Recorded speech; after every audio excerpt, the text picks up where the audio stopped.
මම නම් හිතන්නේ මට වෙන මුකුත්ම ඕන නෑ කියලා.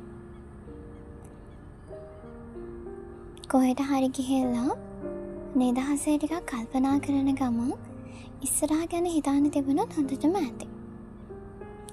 හේතුව තමයි කවුරු මගෙන් ප්‍රශ්න අහුවත් මන් දන්නවා සබා දහම් මගෙන් ප්‍රශ්න අහන්නේ නැහැ කියලා. මේ වෙනකම්ම එයාලගේ මට ලැබෙන උත්තර විතරමයි. මං හිතනවා සබා දහමට පුළුවන් මිනිසෙක් වෙනස් කරන්න.